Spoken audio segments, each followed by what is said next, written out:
Will our corporate-controlled media be allowed to black out issues of critical importance? It will come down to this. It's up to us, the citizens of Northern California and elsewhere, to picket in the parking lots until the people at institutions like KRCR and the Record Searchlight, our local newspaper, decide to stop blacking out critical stories and start telling the truth. Again, the weathermen at KRCR, to the weathermen, if you can't talk about the climate engineering issue, tell us.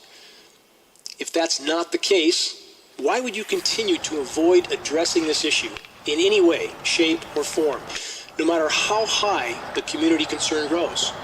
We would simply like to know, for example, how you know that the skies will be mostly sunny days in advance, and on such days the only thing in the sky blocking the sun is what's coming out of the back of a jet aircraft passing overhead. How can a meteorologist predict jet-sprayed haze blocking the sun days in advance, unless they're in fact reading from a script, perhaps by the National Weather Service or the National Oceanic and Atmospheric Administration? Both of these government organizations have all their weather predictions modeling done by Raytheon, a massive private defense contractor for our government that's neck deep in climate engineering patents. Are our meteorologists simply reading scripts? Why won't they address public concerns? About 14 years, we were having flashbacks, and actually took two rain samples, one in July and the other one back in December. And what happened is I didn't really want to know. I'd read all the stuff about the chemtrails, and I knew they would spray us because I'd seen them spray us with malathion. Back in the 90s, we had a problem with what's called the Mediterranean fruit fly here in Central Florida, and they decided in their incredible stupidity they would spray us with a neurotoxin called malathion. I mean, they sprayed the houses, the cars, the homes, the everything. Everybody got sprayed with malathion. So I knew that these idiots would do something like this. And so I tested the water, and then I took the sample, and I put it in the refrigerator, and I sealed it. And I thought, do I really want to know this? Well, 6 months later, they were spraying us really heavy again. It was over Christmas, and I took the water samples again. And finally, I sent them to a laboratory out of California, and I put them down as rainwater samples, and both of them came back so high in barium and aluminum, they were considered toxic by the EPA. I have those rainwater samples tests posted on my website. And so at that point in time, I began to realize, George, that somehow these compounds, these elements are being put into the atmosphere. But they tie together, though, remember, with HAARP, they tie together with the military-industrial complex. We can start talking about that in detail if you'd like. They also tie together with scalar wave application, and they also tie together with the artificial intelligence they're trying to connect us all together with by ionizing the atmosphere with so much electromagnetic radiation and plasma. So there's a lot of really interesting things we can talk about tonight concerning all of those topics, and each of those is a lecture on its own that I've written and actually have in my notes here that I can go through. They're the 20 shows all by themselves, Ted. Well, it's so funny. Your producer asked me to send you 30 questions, and I started laughing because, I literally have 100 articles in multiple journals laying out in front of me for an hour-and-a-half show, and I thought, this is going to be fun trying to get all this done in one night. So, but it all ties back together with Morgellons. It ties together with the artificial computer. It ties back together with Satanism. I know that's hard for people to believe. That's a weird black magic. All right. Now, the barium and aluminum that's been discovered, is there any way that would be in the atmosphere naturally? If you had some hydroelectric power plants, not hydroelectric, the coal-fired power plants, like in China, if the coal was contaminated with these types of metals, it could be in the thing, but usually that's sulfur dioxide that's being caused, and that causes the acid rain. I've never heard of coal being contaminated in these types of concentrations with it, so I don't believe in any way that can be in the atmosphere naturally, George. And plus, on top of that, this Alzheimer's has gone through the roof in the United States now. We've got so many people suffering with senile dementia, and so many problems with so many people suffering with so many different types of disease. Yeah. Look at this mess with adult onset diabetes. Look at the high blood pressure. Look at the depression. Look at the cancer rates. All these things are through the roof. Right now we've got people that are in their 40s and 50s coming down with Alzheimer's disease. And when you inhale this aluminum powder, these microcrystals, we can talk about that in depth if you'd like, of this aluminum compound into your body, into your brain, it goes directly into the bloodstream. Somebody goes right through the olfaction directly into the brain.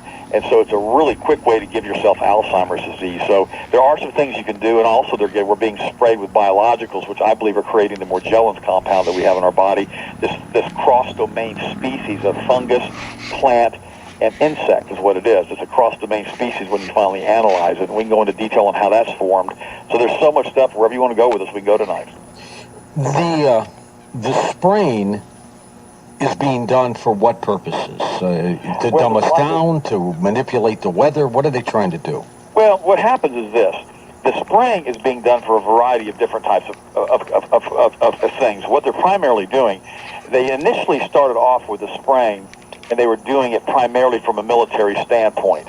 And what they wanted to do, they wanted to have the people in the United States not be aware of what was going on. What happens is you're sending up energy into the atmosphere, and they were trying from a, let me just kind of start. Let's take a look at the issue from several angles. When you have heavy chemtrail spraying, it occurs most of the time, in the later afternoons and early morning, and you can see in the clear skies, it's photoionizing. It starts to kind of glow, and it sets up a huge plasma charge in the atmosphere. And what this does, it allows the scalar radar and the scalar weather radar, and also the military radar applications, to penetrate much more deeply with their ground-penetrating radar. Hold on. Coast to Coast, Ted Broer with us, and we're going to take calls with Ted in a moment as well. Ted, let's go back to Morgellons, however people pronounce this thing. What are these little fibers that are sticking out of people?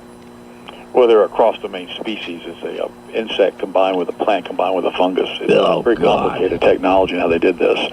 But what they do is they spray you with a synthetic DNA, which allows them to control you with the piezoelectric crystals and the energy fields with the stuff they do to you. But let's go ahead and start on the Morgellons and go into detail. These are basically nanotags, George. They're used primarily to track people. They're self-replicating hollow fibers. They read your DNA, transforms it into a radio signal to broadcast information through basically smartphones, the iPads. It basically ties you into this entire matrix. It's not a big deal if your body is prepared, it can handle it. But if your body's weak due to really bad diets, or if you've got a lot of yeast in your system, or you're contaminated with heavy metals like vaccines, it can really wreak havoc on your system.